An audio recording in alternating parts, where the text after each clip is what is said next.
பாத்தீங்கன்னா இந்த சென்னையில இருந்து ஒரு 36 கிலோமீட்டர் தள்ளி சாய்ராம் முதியோர் இல்லத்துக்கு வந்திருக்கிறோம். இங்க வந்து அம்மா அப்பா மார்கள், நம்மளுடைய அம்மா அப்பா மார்கள் தான் இங்க.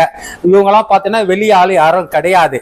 இன்னைக்கு வந்து பாத்தீங்கன்னா தமிழ் வருஷ பொறுப்பை முன்னிட்டு இங்க இருக்கிற அம்மா அப்பா மார்களுக்கு நம்ம வந்து பாத்தீங்கன்னா இந்த இல்லத்துக்கு வந்து ஒரு 15 பெட் நம்ம கொடுத்துருக்கிறோம். பாருங்க, 1 2 3 4 5 6 7 8 9 10 11 12 13 14 15 பெட் கொடுத்து இருக்கிறோம். இந்த அம்மா அப்பாவுக்கு நல்லா இருக்குன்னா படுக்கிறதுக்கு வசதியா நம்ம பண்ணி கொடுத்துருக்கோம்.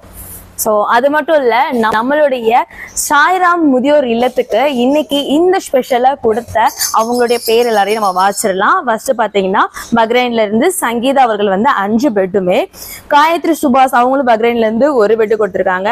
அடுத்து நைரேஷ் பாபு 1 பெட்டு, அனுவாஷி கிட்டன் வந்து 1 பெட்டு, அஜித் பாலன் 1 கெட்டி, இவங்க எல்லாருமே பக்ரைன்ல இருந்து நம்மளுக்கு கொடுத்துருக்காங்க. அடுத்து சென்னையில இருந்து சுபத்ரா அண்ட் பிரீத்தம் இவங்க எல்லாருமே வந்து பெட்டு கொடுத்துருக்காங்க.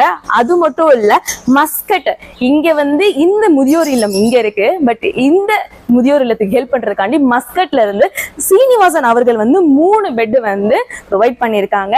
சோ இந்த தருணத்துல எனக்கு என்ன தோணுதுன்னா, எவ்வளவோ பேரு இந்த இடத்துல விட்டுட்டு இருக்க ஒரு மனநிலைமையில தன்னோட அம்மாக்கள் எல்லாருமே நல்லா இருக்கணும் அப்படின்றத நினைக்கிறத தாண்டி மத்த எல்லாருடைய அம்மா அப்பாக்களும் நல்லா இருக்கணும், அவங்களும் என்னுடைய அம்மா அப்பா தான் அப்படின்னு சொல்லிட்டு அவங்களுக்காண்டி அவங்களுடைய பணத்துல இருந்து 1 ரூபாய் எடுத்து கொடுத்தாலுமே அது அவங்களுடைய பணம் தான். சோ அந்த மாதிரி அவங்க ஹெல்ப் பண்ணி இப்ப நம்மளுக்கு எந்தெந்த இடத்துல இருந்தோ இந்த இடத்துக்கு வந்திருக்கு. சோ இந்த தருணத்துல இன்னைக்கு புத்தாண்டுல எவ்வளவு பேர் கோயில் போவாங்க, அதே மாதிரி இதுவும் ஒரு கோயிலா நினைச்சு அவங்க ஹெல்ப் பண்ணியிருந்தாங்க. சோ அந்த ஹெல்ப்பை உங்க எல்லாருக்கும் காட்டணும் அப்படின்ற தருணத்துல நாங்களும் இன்னைக்கு வந்து இதை கொடுத்துருக்கோம். சோ இதை ப்ரொவைட் பண்ண எல்லாருக்குமே வந்து ரொம்ப ரொம்ப நன்றியை தெரிவிச்சுக்கிறோம். எனக்கு இதோட வந்து இந்த பெட்டை 15 பெட்டு கொடுத்த நபருடைய அம்மாங்களை நான் பாராட்டணும். ஒரு தாய் வந்து தன்னுடைய மகனுக்கு என்ன சொல்லி வளர்க்கணுமோ அதை சொல்லி வளர்த்துக்கிறாங்க, மனித நேயத்தை உருவாக்கிறாங்க. அந்த வந்து பாத்தீங்கன்னா அந்த தாய்க்கு தான் நான் பாராட்டணும். அவங்க இந்த பெட்டை உதவி செய்த நபருடைய தாய்களுக்கு நான் நன்றி தெரிவிக்கிறேன். நான் இன்னைக்கு நல்ல நாள், ஒரு தமிழ் புத்தாண்டு, கோயிலுக்கு எல்லாருமே போவாங்க. ஆனா நாங்க இன்னைக்கு வந்துக்கிற கோயில் வந்து சாய்ராம் முதியோர் இல்லம் கோயில். இங்க நம்ம அடிக்கடி வருவோம். இப்ப கூட பாத்தீங்கன்னா போன வருஷம் டிசம்பர் 3 பாத்தீங்கன்னா மாற்றுத்திறனாளி தினம் அன்னைக்கு இதே முதியோர் இல்லத்துல 15 பெட்டு கொடுத்தாங்க.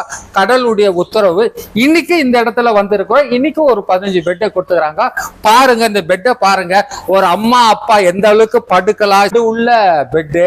இந்த வந்து பாத்தீங்கன்னா இந்த பெட்டை குத்தவங்களுக்கு நான் நன்றி தெரிவிக்கிறேன். புரசை உதவும் கை அறக்கட்டளை சார்பாக அவங்களை நன்றி தெரிவிக்கிறேன். அது இந்த மாதிரி பண்ணணும்ன்ற ஒரு எதிர்பார்ப்பு பிறந்த நாளுக்கு இல்ல வெட்டிங் டே அப்ப மட்டும் தான் யோசிக்கிறாங்க. மத்த நாட்கள்லாம் உங்களுக்கு தேவைகள் இருக்குமா இல்லையா அப்படின்ற ஒரு யோசனைகள் வர மாட்டேங்குது. சோ நார்மலா உங்களுக்கு போக யாருக்காச்சும் ஹெல்ப் பண்ணணும்னு தோணுச்சுன்னா தயவு செஞ்சு முதியோர் இல்லம் அவங்களுக்கு வந்து நீங்க ஹெல்ப் பண்ணீங்க அப்படின்னா உங்களுடைய அம்மா அப்பா வாழ்த்துறதோட 3 மடங்கு இவங்க எல்லாருமே உங்களுக்காக வாழ்த்துறதுக்கு ரெடியா இருக்காங்க.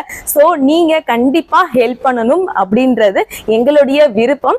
இது மட்டும் இல்ல, இவங்களோட ஆசீர்வாதம் இன்னைக்கு இந்த பெட்டு கொடுத்த எல்லாருக்குமே கிடைச்சிருக்கு அப்படின்றது அவங்களுடைய புன்னகை மூலியமாவும் அவங்க அதை இன்பமா வாங்கிக்கிற மூலியமாவும் நீங்களே இந்த வீடியோல பாப்பீங்க. Thank you so much. இதே மாதிரி தொடர்ந்து ஆதரவு கொடுத்துட்டே இருங்க எங்களுக்காக.